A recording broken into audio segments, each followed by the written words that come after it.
especial a toda la comunidad universitaria y en general a toda la comunidad que llega a esta entrega, a esta primera entrega del 2023 de Voces Universitarias, un espacio que está dado para integrantes de nuestra comunidad universitaria que son personajes ilustres en diferentes áreas. Es un gusto volvernos a encontrar y también tener a uno de nuestros grandes invitados para esta temporada en el 2023. Soy Alejandra Caviedes y es un gusto saludarlos desde la cabina de la Radio Universidad del Tolima, que usted también puede sintonizar a través de la 106.9 FM. Tenemos un invitado muy especial que ustedes ven aquí en este primer plano en Voces Universitarias. Queremos dar un saludo muy especial al doctor Gustavo Adolfo Vallejo, que es considerado un hijo de la Universidad del Tolima. Lleva más de 5 décadas en esta familia llamada Universidad del Tolima, y cuando menciono que es un hijo de la UT es porque aquí estudió biología y química. También llegó a otros escenarios académicos para especializarse en microbiología y también parasitología, y todo este recorrido lo llevó a Brasil, donde también hay un punto de giro en toda su historia. Pero ya ahondaremos en esta historia tan particular y tan maravillosa, pero por ahora, así como lo han dicho en algunas letras, en algunos escritos, la ciencia fue su opción de vida. Doctor Vallejo, bienvenido a Voces Universitarias. Muchas gracias, Alejandra. Me encuentro muy animado, muy feliz y contento de que me haya invitado, ¿sí? Y me acabo de enterar que usted, Alejandra Caviedes, es sobrina de Enelia Caviedes, grandísima amiga de años atrás, también una importante, digamos que profesional de la radio. Muchísimas gracias, es un gusto encontrarnos y por supuesto es todo un honor poder seguir este legado que hoy nos tiene aquí en este espacio para hablar. En un corto tiempo nos encantaría que fuese mucho más porque sabemos que hay mucho por contar, pero sí ir de un lado hacia el otro en algunas preguntas sobre su trasegar. Y comencemos, doctor Vallejo, hablando de ese interés por la ciencia. Siempre hay un origen y es importante conocer por qué su inclinación hacia la ciencia, por qué esa fue su opción de vida y cómo todo ese trasegar nos lleva hasta aquí, incluso a una cabina de radio para hacer que la ciencia sea en una manera más dinámica y en un lenguaje mucho más sencillo y claro de cercanía con la ciudadanía. Muchas gracias, Alejandra. Con respecto a la pregunta que me hace, yo también me la he hecho en varias oportunidades y trato entonces de recordar los maestros que tuve en todos los niveles de la primaria, la secundaria y la universidad, y en cada nivel encuentro maestros que tuvieron una influencia importante y a quienes yo agradezco inmensamente, ¿sí? Por decir un ejemplo, yo fui alumno de un poeta muy importante que hubo aquí en el Tolima, y entonces con él aprendí a querer no solamente la ciencia, sino a querer la literatura. Y era el poeta Víctor A. Bedoya, que seguramente en los anales de la poesía tolimense es una figura muy importante. Entonces fíjense que a veces las influencias no necesariamente vienen de un área específica de la ciencia, sino de otras áreas. Posteriormente, eso fue comenzando ya, digamos, como el segundo de bachillerato. Más adelante tuve la influencia de un profesor, Roberto Espina Gil, que fue mi profesor también de literatura y filosofía, ¿sí? Y me insistió mucho en el conocimiento, en la importancia del conocimiento. Eso fue ya entre el quinto y sexto de bachillerato, que sería el 10º y el 11 actualmente. Y más tarde en la universidad encontré otros maestros que tuvieron una influencia decisiva sobre, digamos, mi decisión de estudiar ciencias naturales y de hacer investigación. Entre ellos, debo destacar al doctor Raúl Echeverry, un eminente botánico de la Universidad del Tolima, sí, el doctor Gonzalo Palomino Ortiz, primer ecologista de Colombia, sí, muy reconocido, Tulio Gómez Agudelo, pero podríamos seguir hablando de otros personajes como el maestro César Velandia, que también influyó mucho en mí, de los profesores, por ejemplo, en ese tiempo de la Facultad de Artes. Recuerdo el maestro Niño Botía, que me dictó dibujo. Entonces, posteriormente fui alumno del doctor Miguel Ospina, también compositor, ¿cierto? Sí, señor. De Dulce Collaima Indiana, y él fue mi profesor de filosofía. Entonces, y fui alumno también del maestro Ignacio Camacho Toscano, quien fue un músico muy importante. Entonces, usted podrá decir, pero es que usted tiene más influencia de las artes y de las ciencias sociales que de las ciencias naturales. Yo diría que de las dos, sí. De las dos, sí. Porque en ese tiempo yo creo que la educación integraba mucho los saberes. Ahora la educación ha caído en ese campo de fragmentación del conocimiento y cada especialista es dueño de un fragmento, pero no mira a las otras áreas. En mi época, yo diría que la integración de los saberes era muy importante. Por eso es que yo me conmuevo cuando escucho una buena música, cuando escucho una buena poesía, una buena literatura, y cuando veo gente joven como ustedes haciendo una labor tan importante en la radio que tiene que ver con la comunicación y con la educación de las comunidades y de la sociedad, ¿sí? Entonces, yo diría que no hay un factor decisivo que determine esa vocación, pero también tendría yo que decir que mi madre fue también definitiva, porque ella me insistía mucho en la importancia del conocimiento. Entonces, fíjense que hay influencias familiares, influencias de la escuela, del bachillerato y de la universidad. Y podría seguir hablando, porque más adelante yo tuve influencia del doctor Corneli Johannes Marinkele, un maestro holandés con el que me formé en parasitología, excelente maestro, al cual lo recuerdo con mucho cariño. Y ya en Brasil tuve otros maestros que posiblemente pueda hablar más tarde de ellos. Bien, doctor Vallejo, usted mencionaba ahora también algo muy importante, y es Brasil. Es hijo de la Universidad del Tolima, por supuesto, es de esta nación colombiana, pero es usted también un gran hijo de este país, no solamente por el paso cuando cursó el doctorado, sino de toda esa cultura que quedó impregnada en usted, que todavía sigue siendo un eje transversal en sus pensamientos, en sus trabajos y en todo lo que es Gustavo Adolfo Vallejo. Hablemos un poco de ese paso también por Brasil, de lo que ha significado y de lo que sigue siendo para usted en todo su trasegar. Tal vez habría que mencionar que en el año de 1980 surge el decreto 80 que habla de manera, digamos, puntual que las universidades públicas tienen que hacer investigación, ¿sí? Y que tienen que dedicar el 2% del presupuesto para la investigación. Y a partir de esa época la universidad comienza a formar investigadores. Yo fui uno de los privilegiados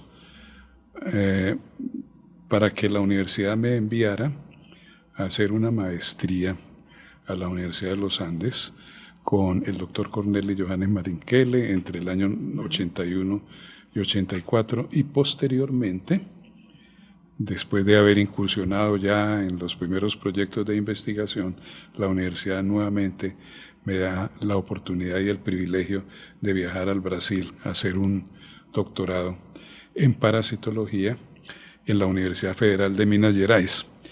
Tengo que agradecerle a la universidad porque esa oportunidad no la tiene todo mundo, sí, ¿cierto? Sí.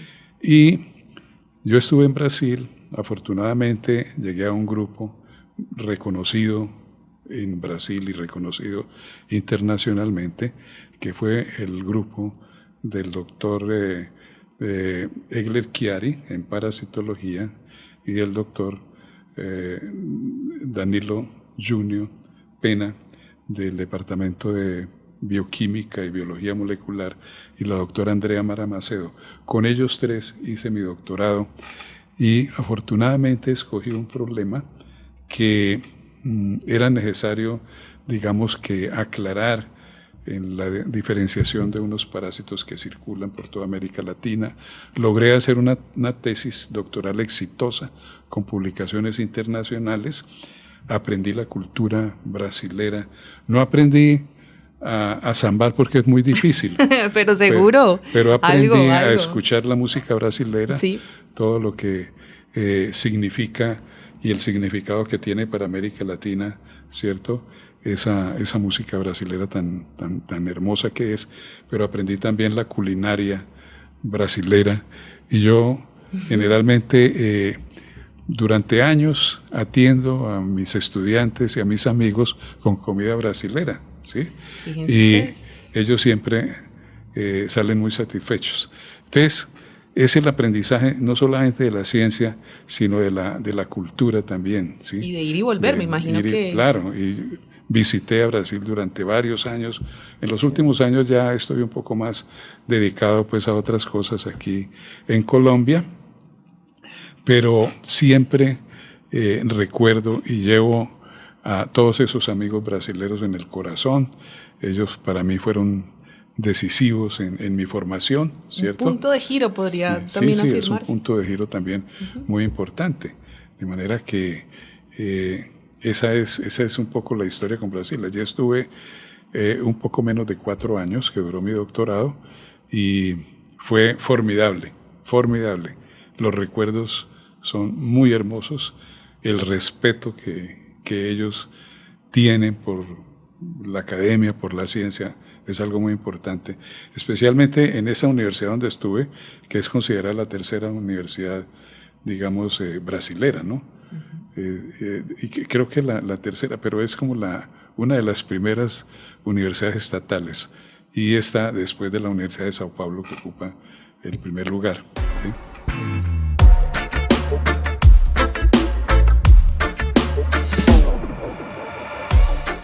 Bien, y una de las anécdotas también particulares es su gusto por la fotografía. ¿Eso resultó desde Brasil o fue aquí en Colombia? ¿Cómo fue que pasó? No, a mí siempre la fotografía me ha llamado la atención y digamos que en nuestras salidas de campo con estudiantes uno siempre utiliza la fotografía como un recurso para, digamos, preparar materiales de docencia, en fin. Y claro, era una época en que la fotografía no tenía tanto desarrollo como el que tiene ahora, que ahora tenemos la fotografía digital. Era revelada. En aquella era fotografía de rollo, con, digamos, con equipos mecánicos, no eran equipos electrónicos como tal, sino eran mecánicos donde uno tenía que aprender a manejar las distancias focales, las aperturas del diafragma, todo ese tipo de cosas que hoy en día eso lo hacen las máquinas de manera automática, ¿sí? Y nosotros en esa época, en la década del 70, íbamos mucho al Pacífico a traer material biológico para dictar clases. ¿Sí? Juan Chaco. Sí, a Juan Chaco, todos esos ladrilleros, en fin. Sí. Y allí teníamos unos contactos, cogíamos un barco para la colecta de material y yo llevaba mi cámara fotográfica y cuando los barcos elevan las redes con todo lo que pescan y depositan todo ese material en la cubierta, gran cantidad de aves, pelícanos y bueno, una cantidad de aves llegan a gaviotas a pararse en todos los estribos que tiene el barco, ¿sí? Y entonces ahí se pararon una cantidad de aves y yo comencé a fotografiar y me fui acercando, y llegó un momento en que me acerqué para tomar la foto y las gaviotas elevaron vuelo y tomé la foto en ese momento y las gaviotas quedaron una tras otra en una posición escalonada, ¿sí? Pero eso fue por serendipia, eso no fue porque yo premeditado, sucedió. Porque yo fuera un fotógrafo especializado, fue un caso de suerte, ¿no? Entonces la foto quedó muy hermosa, una ave allá volando, la otra apenas comenzando el vuelo, otra inclinando doblando las patas para volar y así, y las otras en la misma posición. Y me pareció una fotografía bonita. Y yo las tomaba en diapositiva en ese tiempo. Una vez tuve una visita de algunas personas en un proyecto de investigación a mi casa y les mostré las fotos en un proyector de diapositivas y dijeron, oiga, usted tiene fotografías de concurso, ¿sí? Envíela. Entonces dije, no, pues me provoca mandarlas a un concurso. Mandé esa con otras que tenía por ahí a un concurso nacional de la revista Muy Interesante, ¿sí? Eso fue Muy más o famosa esa menos en el revista. año de 1900, pongámosle 88, 89, por ahí. Y mandé las fotografías y era en todo el año, en cada mes salían unos finalistas. Y yo aparecí como finalista en un mes de ese año, con esa fotografía de las gaviotas, ¿sí? Y la titulé A volar AR, como una orden militar, ¿no? Sí. Entonces las gaviotas levantaron vuelo. Y entonces ahí quedé como finalista y al final del año sacaban los ganadores, que eran 3 ganadores de una cantidad de gente que había participado. Y yo fui el ganador dentro de 4.000 participantes. Pero vuelvo a insistir, eso es serendipia, es decir, es por pura suerte, ¿sí? Y me dieron el primer premio, pero paradójicamente el primer premio era estamos hablando del 89, más 88, 89. El primer premio era un computador marca Hyundai, monocromático, de esos que uno utilizaba, era unos disquetes para poder trabajar, no tenían disco duro, era de los primeros computadores que habían llegado al país. Y ese era el primer premio. El segundo premio era un viaje a Aruba para 2 personas. Imagínate. Y el tercer premio era un reloj Rolex. Pero entonces fíjense bien la diferencia. El computador varía mucho más que los otros premios. Y resulta que ese computador nos pusimos a trabajar y sí, alcanzamos a aprender, pero eso era con una cantidad de comandos. Y finalmente, en pocos meses, se desactualizó. Yo me fui para Brasil y cuando llegué a Brasil, allá ya tenían Windows y todas las plataformas que aquí no existían en Colombia. Pero entonces es una anécdota que le quiero contar porque fui un ganador de un premio fotográfico entre 4.000 participantes y yo siempre le digo a la gente, no, yo no soy fotógrafo profesional, eso es un caso de serendipia.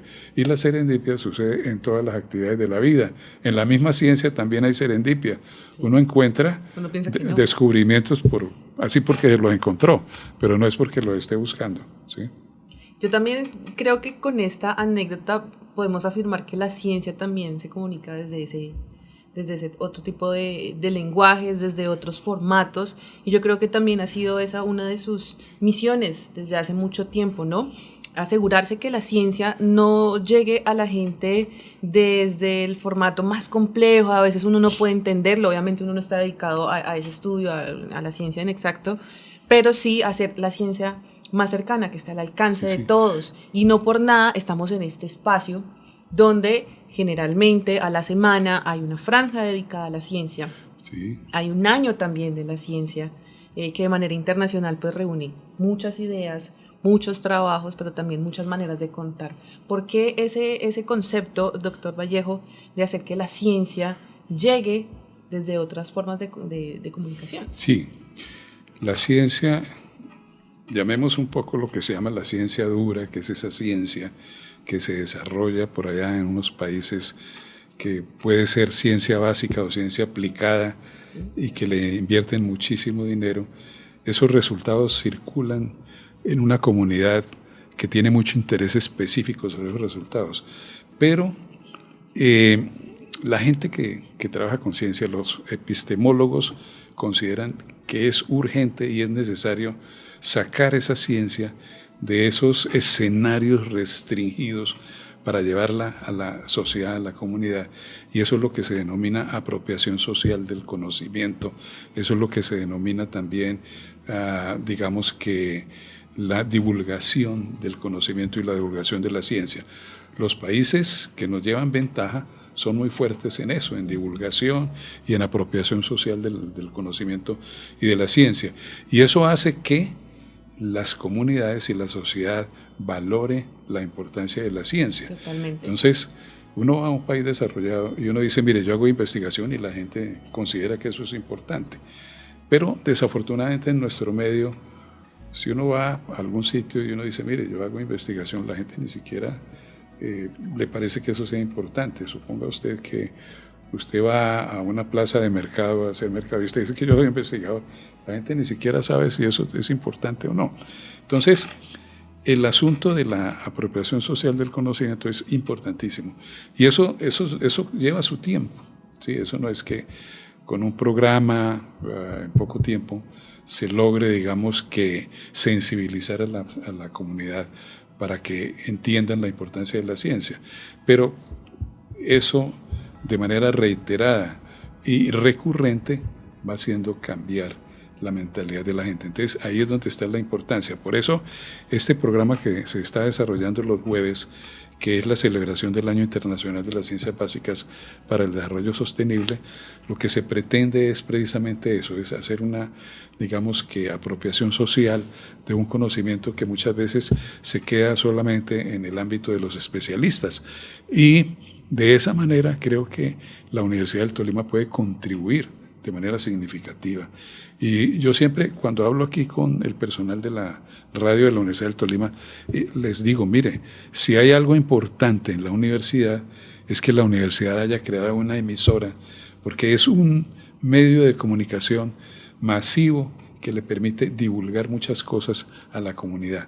Y si eso se persiste en eso, seguramente esta emisora, dentro de muy poco tiempo, va a tener un protagonismo fundamental en Ibagué y en el departamento del Tolima y en Colombia, sí, porque la mayoría de las emisoras pues son comerciales y tienen que vivir de las pautas comerciales, y yo lo que entiendo es que esta emisora no vive de pautas comerciales, sino que está muy interesada en el arte, en la ciencia, en, digamos, en lo social, en lo social, y eso es muy importante. Yo siempre rescato eso y lo felicito, porque yo antes, durante llevo 54 años en la universidad.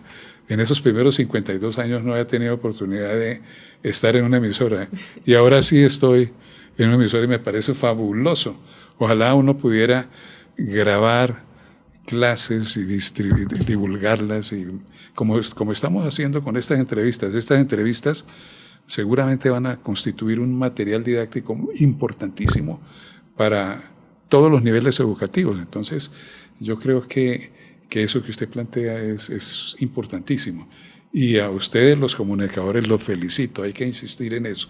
Muchas gracias. Pues bien, Doc, dice usted que lleva 54 años siendo parte de esta familia, como estudiante, como docente, como investigador, bueno, parte de toda esta familia.